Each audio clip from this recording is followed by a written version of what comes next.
Tubes? I'm Gravy Fries, and I've got a great idea for a video. Before I get into it though, make sure to like and subscribe if you enjoy this kind of content, and if you have any other ideas or just want to talk about theories, you know I am all up for that, so go in the comments section below. And remember, if you want to check out any of my comics I'm discussing, there will be a link to my tapas in the description, and I'll also have one on my Instagram. So anyway, into the actual video itself. As you know, I have 3 comics, not just the Randy one, which is Angel of Fire. Now, I'm actually extremely proud of Angel of Fire. I worked really hard on that story. So I wanted to discuss something I think that it's okay to talk about without too many spoilers. First, we're gonna start from the main story. You gotta give me a break here. I talk as well as a motor. But so basically, in this universe, it started with the yin and yang, or similar to the yin and yang, beings that were constantly at war with each other that kept a balance. But eventually it somehow evolved into, they, over the decades, became human. And the 2 human versions of them actually fell in love with each other. I can't discuss that one, as that actually is major spoilers for the story, but her name was Rose Tanaka, and she was the light of 1876. And by the year, I'm pretty sure you can tell. Yeah, there's multiple. The light or dark, whichever one dies, will get reincarnated and come back as a past life. So we're going into all of the past lives up to the previous one. I'm not going to be explaining the very next one in my comic because, well, that's a big twist. So Marigold from 16 came after Rose Tanaka, and a lot of these have some kind of base or association with some kind of mythology or fairy tale. Marigold is on the one about the 3 bears, except she actually became friends with the bears and lived with them. They were her family. There's not much with Marigold other than she was essentially a more, how you say, fancier Tarzan, if that's a thing. She's basically, yeah, Tarzan and Jane's kid, essentially, like if they had a kid. But, as what happened with the last Dark, she died to the Dark. Again. And the Dark should have died at this point just from old age. But he managed to find a way to keep himself alive. So, that is a serious problem, because the more he kills the light and the longer he forces himself to stay alive, the more distorted the world becomes, because it's being overthrown by darkness. There's no more balance in this world by the time we get to my actual story. Queen Paradasha from 1917 to 1976. So, the only real part I wrote for her, which, I mean, if you guys really like these, I'm more than happy to write more and, you know, delve more into stuff for these. You can laugh. Queen Paradasha was super stuck up, but she was actually, again, like all the lights, pure of heart and cared about others. Although sometimes she did kind of let her greed get the better of her. She was, at the most, a fair leader. She also has some similarities to the others. Usually they have a brother. Not all the time, but most of the time. That also goes into the prophecy for the light. They need a guardian. So, her brother ended up dying before her, and this is one of the times where the greed got the better of her. They were in this constant war, and then eventually they got into the castle, and she wasn't thinking, and just went the selfish route and tried to save herself, and not her brother and her family that was fighting on the front lines for her, and she also died to the darkness when she tried to go out the front gate, or the back gate. The back gate. It's the back gate. Sakurai the Ninja, which is 1977 to 1995. You guys know I love ninjas. I love ninjas. And so I decided to add one to Angel of Fire. Actually, that's not the only one. There's tons of ninjas in Angel of Fire, to the point there's 2 clans. They had a rivaling clan, which they assumed was, you know, like where the Dark was, which, I mean, can you blame them? Because their clan was literally called the People of the Shadow, so you would assume properly.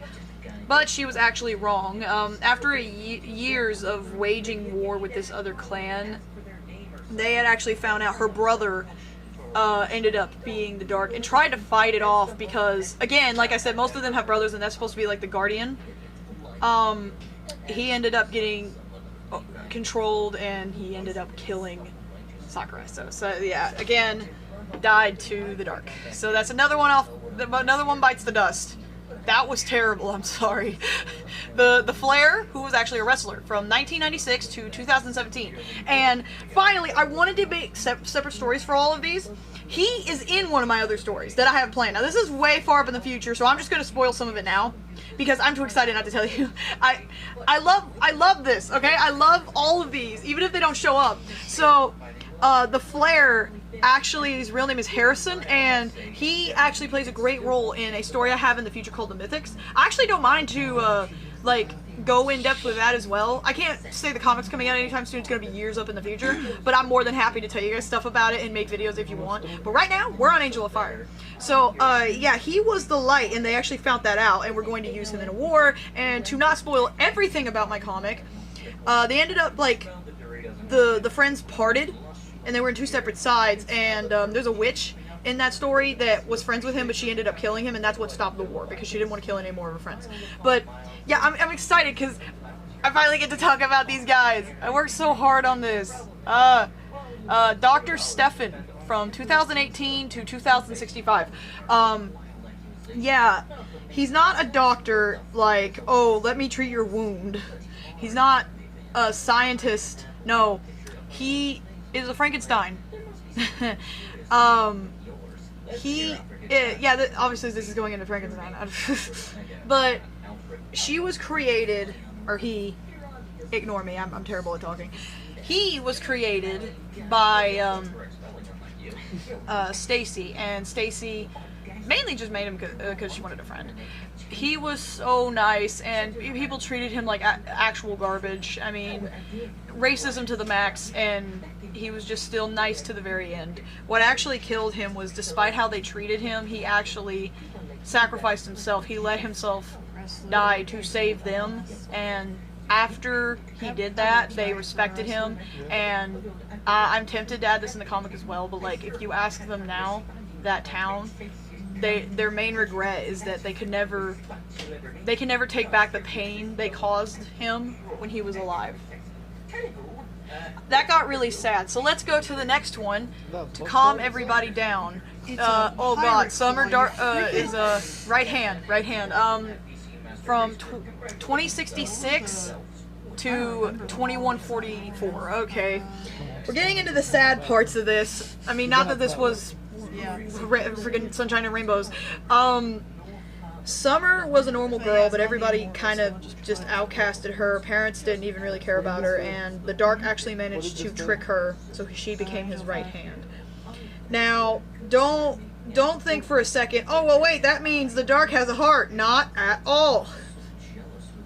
Legit, the only reason he was even somewhat nice to this chick was because she reminded him of someone he really cared about.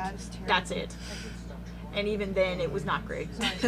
But yeah, her entire life, she basically was his right hand, despite everything that happened.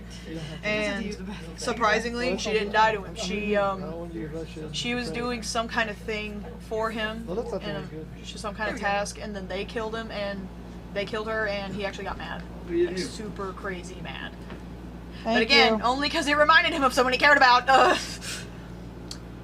Oh god, okay, finally we're on one that's not as edgy. Singer Starstreak from 2145 to 2184. So, Starstreak is literally the Hannah Montana of the Angel of Fire universe. Or as I like to call it, so I can say things faster, OAF, because AOF. But I don't want to use AF because you guys know why I don't want to use AF. Singer Starstreak is like the perkiest person out there, and the only reason she's pulling a Hannah Montana is simply because, well, her parents didn't really condone this whole thing. And what makes it 20 times worse is there's actually another character who's a prophet in my story, and they focus on her immensely. Not like she's alive, but they focus on her legacy and what she left behind. Well, it turns out Singer Starstreak's mom? Yeah, she was the reincarnation of that prophet. Yeah, a lot of reincarnation going on here, except the prophet only got reincarnated like 3 times. The light gets reincarnated every single time. Going on to the actual thing you want to hear about, singer Streak's mom didn't want her to become a singer because she feared she would die, because she actually had a dream where she saved everybody, but the stage caved out from under her, and she got electrocuted and died. And, you know, singer Streak's like, that's not gonna happen to me, and then it happened. No, I'm not even kidding, it happened. Yeah, she found out she was the light really late on into her life when she was like 30, while the others usually found out at least around 18 is the youngest they find out. Well, these. And she did the right thing. She actually did it despite what everyone said, despite knowing what would happen. She did it because, well, rather have one die than a million, right? This got sad again.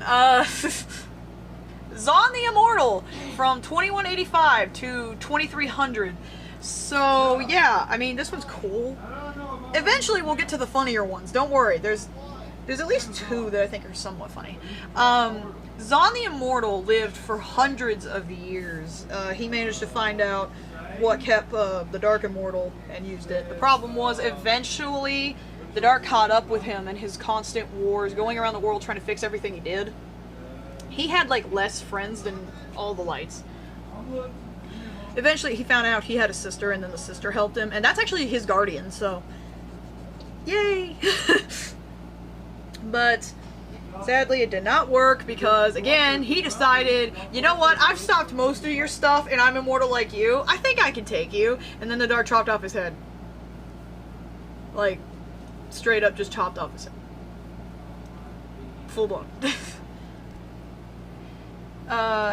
Eve the Dove from 2301 to 2322. Okay, here's the one that's somewhat funny. So you guys know Mothman, right? Okay, like, imagine Mothman, but as a bird, and the exact opposite.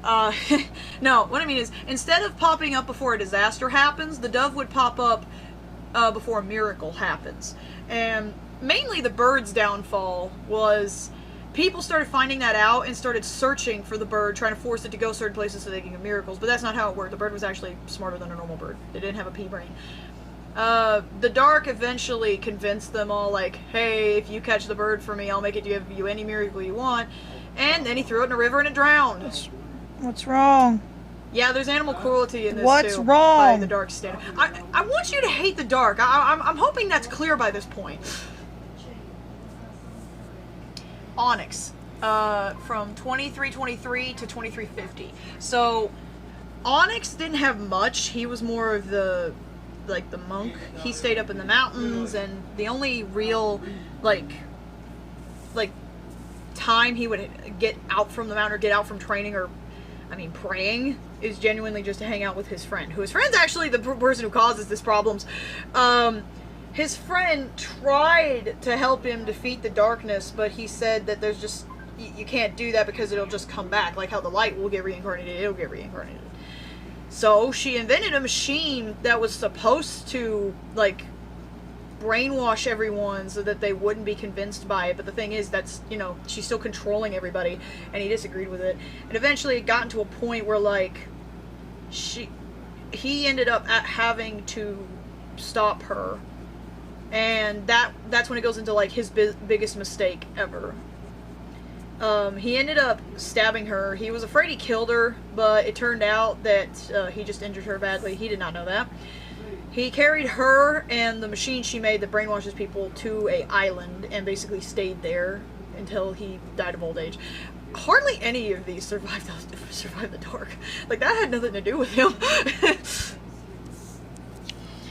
Blaine, the supermarket guy, from 2351 to 2409. Finally one that's funny. So on the more lighthearted matters, Blaine literally was the most boring of the lights. I literally added him as a joke. Literally, if I could say that one more time. He's straight up just there to be a joke, to laugh at, and it's honestly hilarious. Because literally, his story is just this. He was a guy who was bored. He never found out he was the light. He worked at a supermarket, and by the time he was, like, super old, he choked on black licorice and died. And if you get that reference, you are a pro. Okay? That's all he's there for. Pirate Nicole from 2410 to 2434. Okay. Again, not much there. I still love her though. She's basically the most swashbuckling, insane, and psychotic pirate you'd ever meet. Her guardian was a actual mermaid, a man mermaid. It's super weird, and I would actually love to focus on that at least once in one of my comics. I will probably find a way to add that woman. She's insane. Like, imagine the craziest pirate you can think of, and imagine 3 of them fused. I never said that. She's that psychotic. How she died? Again, not even to darkness. He kind of indirectly did it, I guess. He started a whirlpool, if that's how you say it. And she just was like, no, we go head forth, man. And then obviously she drowned because a whirlpool with a ship. Rich to poor, Solaris, 2435 to 2439. He was a complete douchebag and super rich. Kind of like this universe's McFist, except he actually lost his money. And once that happened, he had gotten extremely humble. And he managed to build his company back up and get his money back. This time, he was a very kind-hearted and pure man. Except he basically used almost all of his money for charities and to make weapons that could stop the dark. He managed to at least injure the dark in a way that matters in my story, where his last moments were he got killed by the dark, but he had managed to stab the dark in his heart, which is like his weakest part because there's not much there anyway, and leaves an injury there that becomes very prominent in the story later. But yeah, that's how the guy fell. I thought he was pretty interesting, so that's why I added him. Kima, 2480 to 2492. You guys remember, like, the Yuki Onna? That's a Japanese mythology. Yeah, I love the weird Japanese mythology. It's so strange. But she's essentially like that, where she was a snow being. She wasn't actually human. And she would often, like, try to help lost kids or people. Why is it just getting a refund on Mom's tablet? She that ain't coming. She lasted a good while from keeping herself obscure, but the thing was, she never really walked off the mountain, so she was very naive. And when the dark did finally come to get her, she managed to last a little while, but it didn't go that long. And, well, I mean, how do you kill a snow spirit? You set the forest on fire. We know we got everything down, then... And now we're on Joseph Drake, 2493 to 2521. He was actually in a war that happened in my universe I made. This is the, I think, World War III or dystopian war. There was a dystopian era for like a decade where it basically, every resource was just sucked up dry, and they were looking off the planet and everything to try to find somewhere to go, but it wasn't working. So Joseph basically figured out the fact that he's the light, his blood is pure and can heal like the angels from Biscaya. So he found out he could use his blood to save them. He ended up letting the dark kill him, and he became part of the earth and created a new tree called Heaven's Oak with blue leaves and white oak that instantly heals you. Doctors use it everywhere, and it restored all of the resources and water and everything in the world. But it costed him his life. And obviously, his friends did not take that well. His love interest lost her mind. I will also be focusing on that. Like I said, I'm not going to focus on the most recent one, but yeah, that's all the lights I had planned. Thank you guys so much for listening to this, and I hope you enjoy it. If there's any more like videos you want me to make about Angel of Fire or anything you want to ask, please go ahead, because I love my story so much, and I would love to just talk to you about it. And I'm very excited for you guys to see the rest of what I have planned. I know I've been kind of slowing down on art lately, but I promise once I get the last few things here figured out in my life, we'll get back up to speed and I'll start working on all the stuff again. Thank you so much for watching this. 400 393 2235.